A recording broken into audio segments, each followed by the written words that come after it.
Westfield Sports Centre, can I help you? Yes, I hope so. I've recently moved to the area and I want to do some sports activities. Well, we have excellent facilities, including a new gymnasium and several tennis courts. Our tennis team are always looking for new people. Oh, I was never any good at gymnastics, and I don't think I've got the time to put into learning tennis. No, I'm more interested in swimming, and I'd also like to take a few yoga classes if I can. OK, well, we have 3 swimming pools, an Olympic-size 50-metre pool and a 25-metre pool, which are both outdoors, and a heated indoor pool, which is just 15 metres long, but is very popular with our members in the winter. I bet it is. Do members have to pay to use the pools? Well, members don't pay for the pools if they just want to swim laps on their own. We even offer complimentary classes for beginners, but we do charge a small fee if you want to take part in the advanced training sessions. And there's also a fee for our water-based Keep Fit class. Right. And would I need to book any of the facilities, or can I just come whenever I want? We don't actually allow anyone to book the swimming lanes or the gym equipment, but for safety reasons, we can only have a maximum of 7 people in the sauna at any one time, so you do need to put your name on the list for that. Fine. Now, I'd also really like to take a yoga class. Do you have any? Yes, there are classes on Monday, Tuesday and Friday in the morning from 10 till 11, and then every Saturday and Sunday in the evening. Those classes are a bit longer, starting at 6 and finishing at 7:30. Right, I'll just make a note of that. So, does that mean that if I enroll, I can come on each of those days? No, each day is a different level, so you only come once a week. Oh, I see. Well, I've been doing yoga for a little while now, but I am still finding it quite difficult. Which level do you think I should choose? Most people start at the lowest level, and then you can talk to the instructor about changing if you think it's too easy. OK. How much are the classes? They're £1.50 an hour for members. Great. Now, I'd like to come in and look at the facilities. Would someone be able to show me around? Yes, no problem. Who should I ask for? Ask for me. My name is John Doherty. That's Doherty. And should I just ask for you at the reception? Actually, my office is on a different level. Take the lift up to level 1 and you'll see my name on the door right in front of you. Great. I'd like to come tomorrow, if that's okay. What time suits you? Well, I have appointments from 9 to 10:30, so could you make it 11? I'm sure that will be fine. But can I just take your direct number in case something else crops up? That's a good idea. My number's 0117 965 478. Great. I think that's everything, so I'll see you tomorrow. Oh, my name's Alison Martin, by the way. Thanks, Alison. See you tomorrow.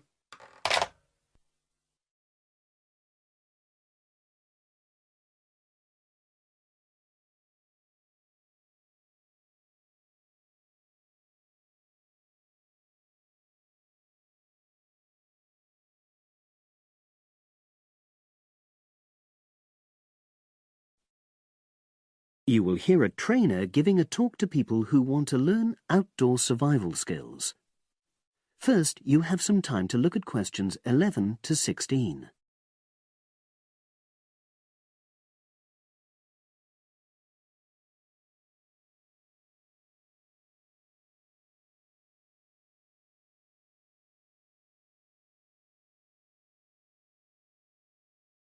Now listen and answer questions 11 to 16.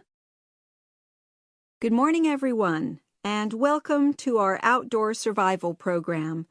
As you know, this week you'll be learning some of the basic information and skills you need to look after yourself independently in the outdoors.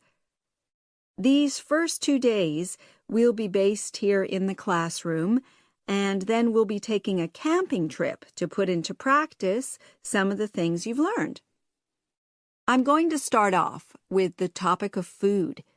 And to start with, I'll describe just 2 methods which we'll be putting into practice at our camp, and which make use of natural resources, the steam pit and the bamboo pot.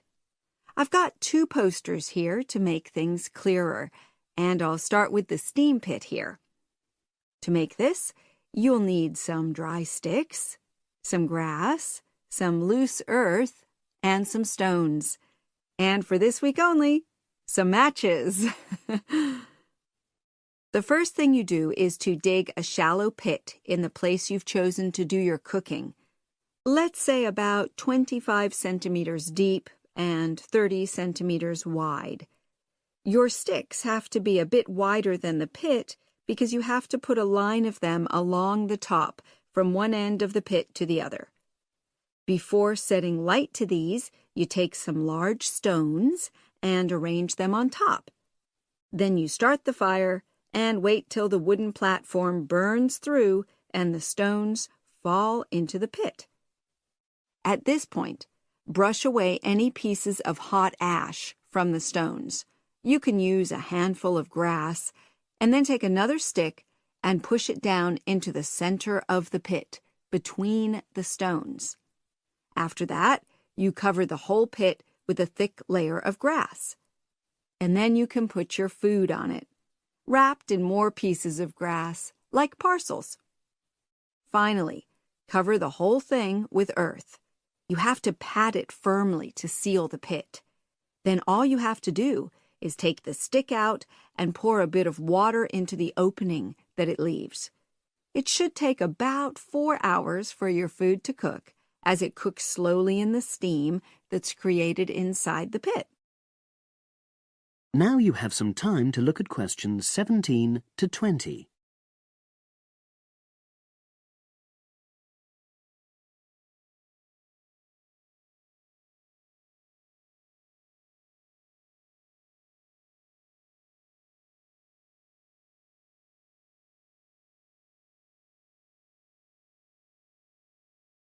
Now listen and answer questions 17 to 20. So, simple but effective. The other method you're going to practice this week is the bamboo oven. Now, the steam pit is ideal in certain conditions because the heat is below ground level. For example, if there's a strong wind and you're afraid a fire might spread. But when it's safe to have an open fire, you can use the bamboo oven method. You get a length of bamboo, which, as you probably know, is hollow and consists of a number of individual sections with a wall in between. You use a sharp stick to make a hole in each of the dividing walls apart from the end one. Then you lean the bamboo over a fire, with the top propped up by a forked stick and the bottom sitting on the ground. You pour enough water in the top to fill the bottom section, and then light a fire underneath that section to heat the water.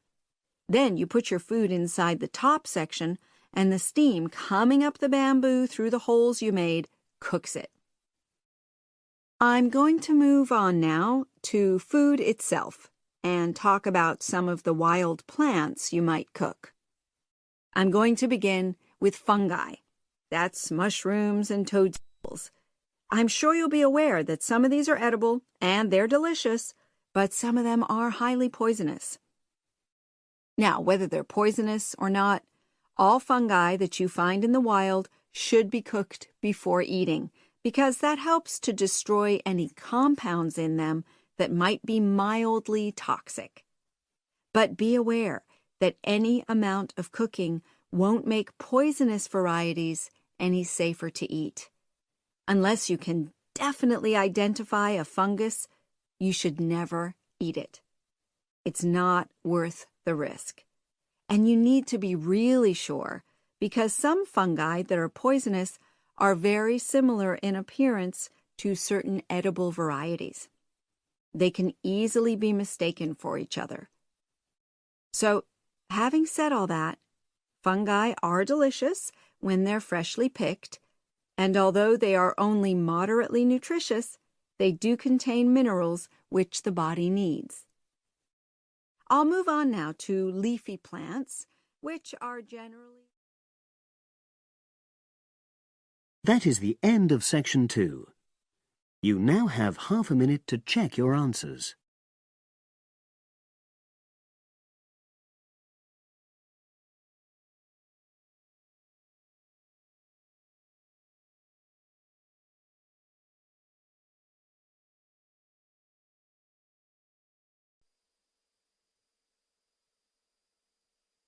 Now turn to section 3.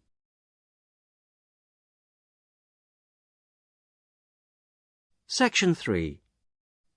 You're going to hear a university tutor interviewing a candidate for a place on a postgraduate diploma course in teaching geography. First, you have some time to look at questions 21 to 27.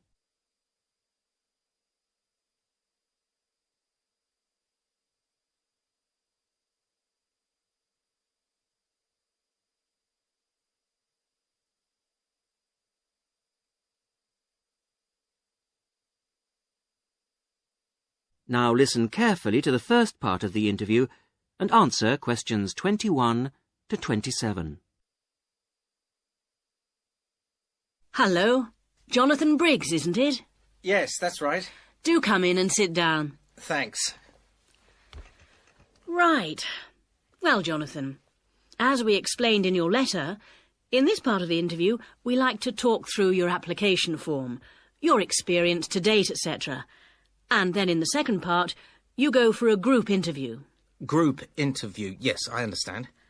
So, your first degree was in economics? Yes, but I also did politics as a major strand. And you graduated in 1989. And I see you've been doing some teaching. Yes, I worked as a volunteer teacher in West Africa. I was there for almost 3 years in total, from 1990 to 1992. How interesting. What organisation was that with? It's not one of the major ones. It's called Teach South. Oh, right. Yes, I have heard of it. It operates in several African countries, doesn't it? And what kind of school was it? A rural cooperative. Oh, a rural cooperative. How interesting. And what did you teach? A variety of things in different years. I did, with forms 1 to 3, mainly geography, and some English with form 5. Then, in my final year, I took on some agricultural science with the top year. That's form 6. Right. Quite a variety, then. I also ran the school farm. How interesting. Before the interview continues, you have some time to look at questions 28 to 30.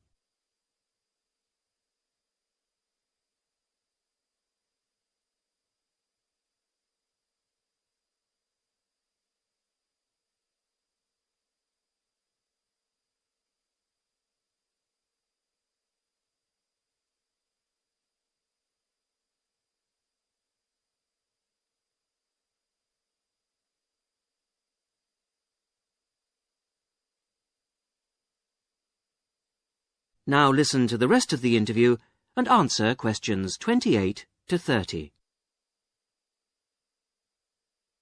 And how did you find the whole experience? I'll be honest with you. At the end of the first year, I really wanted to leave and come home. Oh, why was that? Well, I was very homesick at first and missed my family. Oh, yes, I can understand that. And I also found it frustrating to have so few teaching resources. But I did decide to stay, and in the end I extended my tour to a 3rd year. Right. Things must have looked up then. Yes, we set up a very successful project, breeding cattle to sell locally. Really? And then, after a lot of hard work, we finally got funds for new farm buildings. And you wanted to see things through? Uh-huh. And that's why you want to train to teach geography? Yes. I've had a couple of jobs since then, but I now realise I like teaching best. And I chose geography because it's my favourite subject. And also because I think it has so many useful applications. Well, you certainly have had some interesting work experience. I'll ask you now to go on to the next stage of the interview.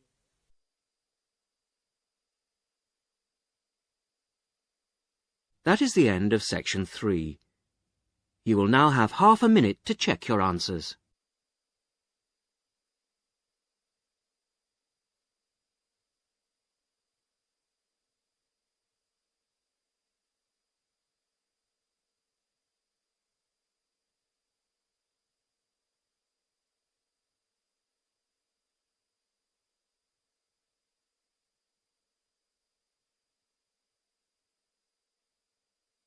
On page 113.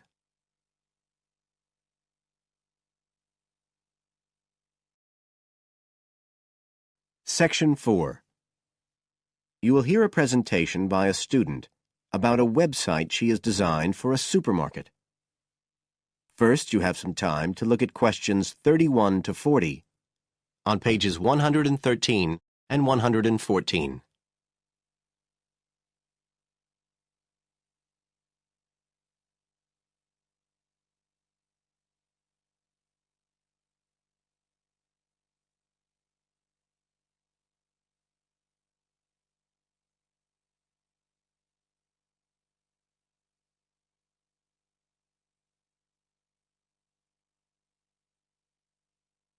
Now listen carefully and answer questions 31 to 40. For my website design project, I decided to approach SuperSave supermarkets because I have an evening job at the supermarket, so I already have a slight insight into their organisational goals and workings. The field research for my project was in 2 stages. First, I had an interview with Mr. Dunn, who is in charge of SuperSave's customer care department. I discussed the project with him in order to identify the supermarket's requirements. Mr. Dunn said customers are often unwilling to make a face-to-face complaint when they've experienced difficulties with a product or a member of staff or anything related to the supermarket. So he said a website which allowed members of the public to get in touch with the organisation and bring the problem to their attention in a private manner might be very useful, and we agreed that I'd work on this. For the second stage of my research, I devised a questionnaire to put to SuperSave customers. I needed to find out about the customers' experiences of problems together with their attitudes towards making complaints, both directly and indirectly. I used a mixture of closed questions, such as, have you ever experienced a problem at any SuperSave store? And open questions, such as, what would you find helpful about a customer complaint website? I decided to do interviews rather than rely on distribution of the questionnaire, as I felt this was likely to lead to a higher take-up rate. I visited 4 SuperSave stores, 2 in the city centre and 2 in the outskirts, and altogether I interviewed 101 respondents.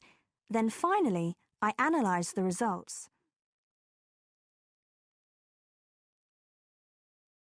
I found the results of the questionnaires to be very informative. I found that out of the total number of customers investigated, 64% had at some stage encountered a problem in a SuperSave store. Out of these people, the vast majority said that they hadn't reported the problem to any member of staff. They just kept it to themselves. The next thing I tried to find out was why they hadn't complained.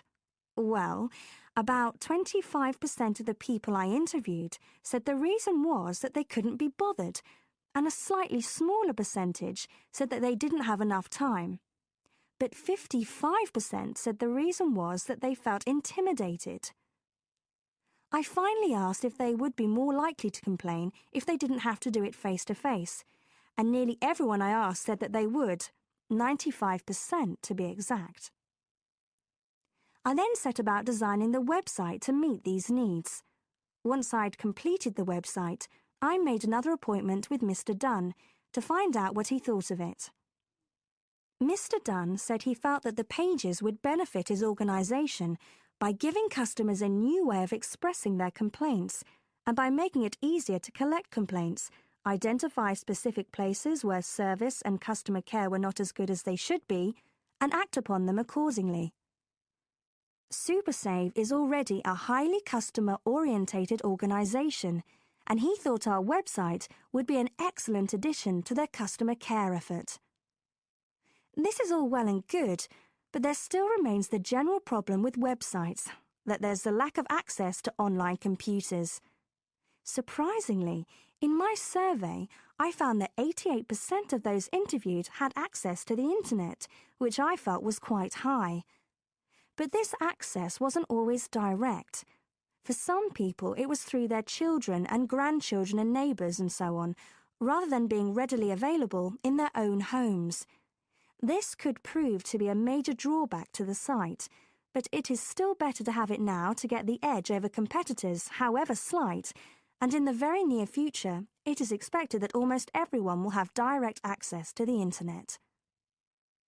Another thing to consider is that at the moment I can only base our conclusions on data gathered from a tiny fraction of the supermarket's customer base. In order to get a better idea of how the site is doing and to see how well I have met my objectives, the site will need to have been up and running for at least a few months. After this time, it'll be possible to see whether or not people are actually using the site and if it's helping to make improvements to their customer service. It would also be interesting to study the effect of the site on staff at the supermarket. Morale could be dented as more complaints come in. Staff may feel they are being unfairly criticised and that there is no need for another way for customers to complain. But also, the site could boost morale by making staff come together to overcome the constructive criticism, and they may gain more job satisfaction by knowing that they are making a difference to the customer. So, overall, I feel my website has met my objectives, but there is scope for improvement and expansion. Are there any questions? That is the end of Section 4. You now have half a minute to check your answers.